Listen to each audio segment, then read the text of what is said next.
On Air, Deep Dive Podcast Brazil. All right, welcome back, everyone. Today, we're going to take a deep dive into what's going on in Brazil right now under President Lula da Silva. Yeah, fascinating time down there. It really is.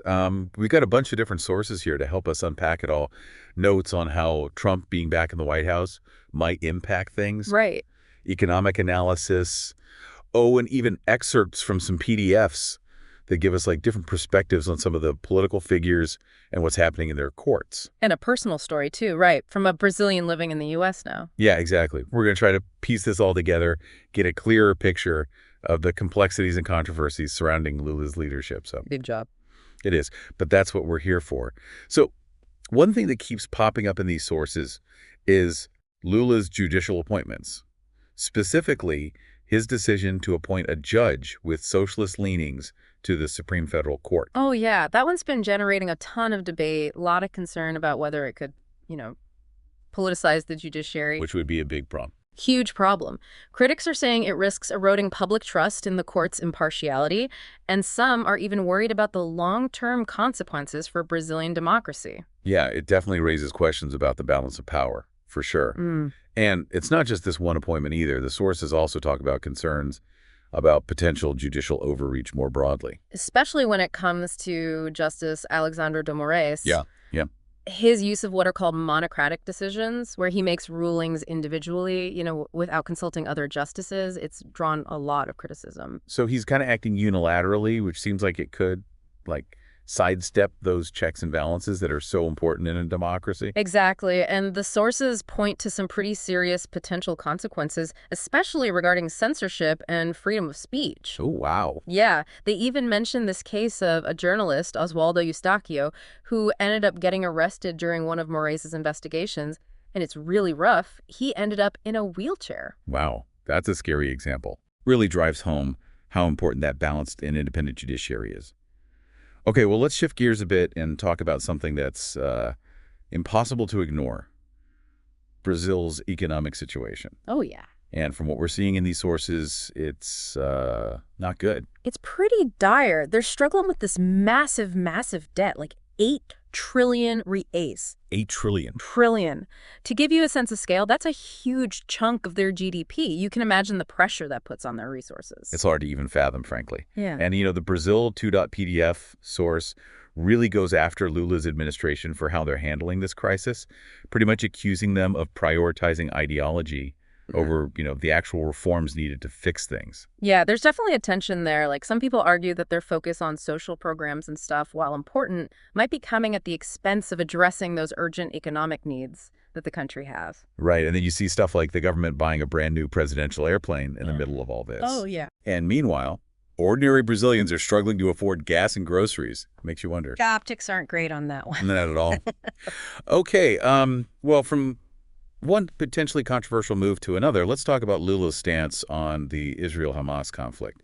This one's been making waves internationally. Yeah, he's taken a position that's ruffled some feathers, to say the least, particularly with allies like the U.S. and Israel. It seems like his hesitancy to fully condemn Hamas and then his criticism of Israel's military actions has put Brazil in a tricky spot diplomatically. Definitely. And there are some real-world consequences to that, too, not just diplomatic optics. Brazil.pdf even mentions that Hamas leadership has publicly praised Lula for his stance. Oh, that's interesting. So you can see how this adds another layer of complexity and how his decisions could have some pretty significant global ramifications. Looks like every move has the potential to cause ripple effects.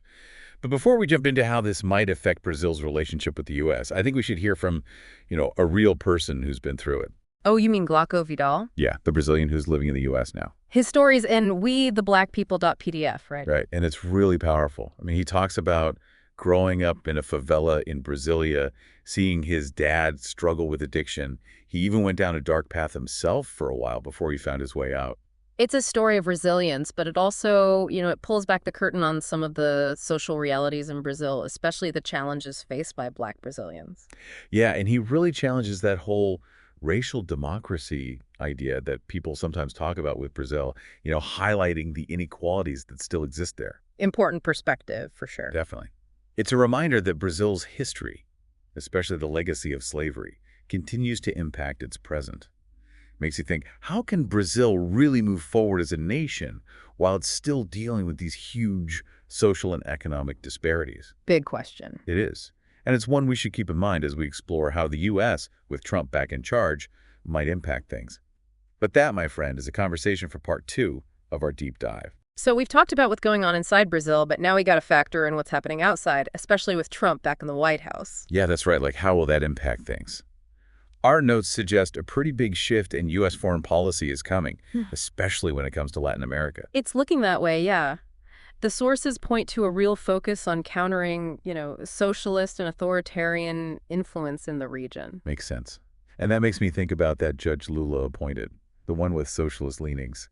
I can't imagine that's going to sit well with the Trump administration. I wouldn't think so. And remember, that appointment already caused a stir within Brazil, so imagine that on an international level. Could be some friction there. Definitely.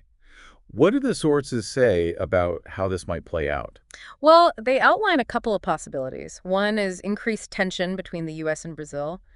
Could see some diplomatic clashes, maybe even economic sanctions. Oh, wow.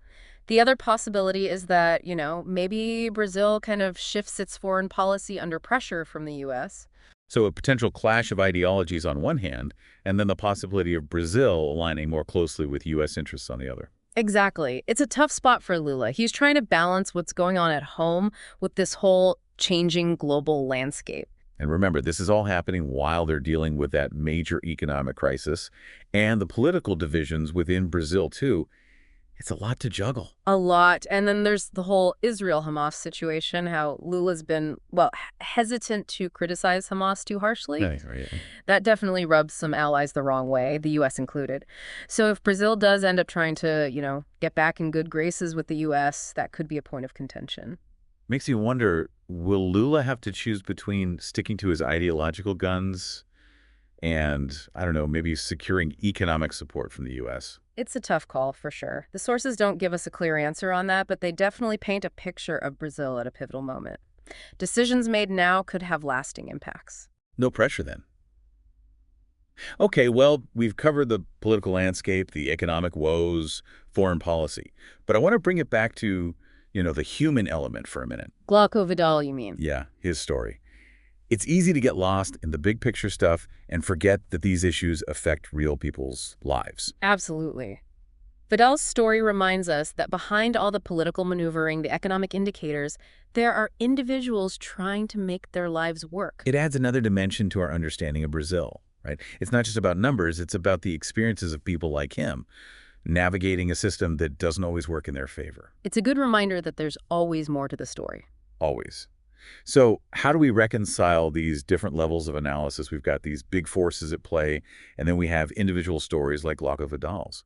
How do we make sense of it all? That's the challenge, right? To see the connections between the big picture and those individual experiences, to understand how these global trends and domestic policies actually impact real people. It's like trying to make sense of a map at different zoom levels. Exactly. And just like any good map, there's always more to discover, more layers to peel back. Wow, it's been quite a journey, hasn't it?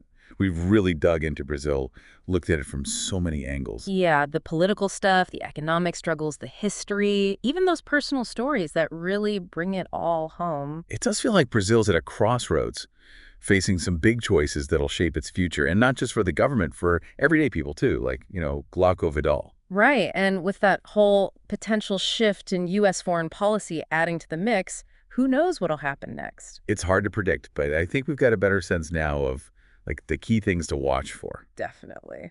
We got to keep an eye on how Lula handles the economic crisis, that's for sure.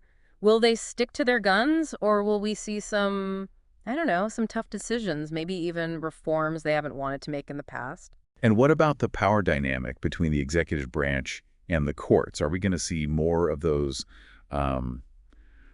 monocratic decisions that had people worried about the courts overstepping, or will things move towards a more collaborative approach? Good questions. And then there's the external pressure, how Brazil is going to deal with the U.S., especially if Trump comes down hard on some of Lula's policies.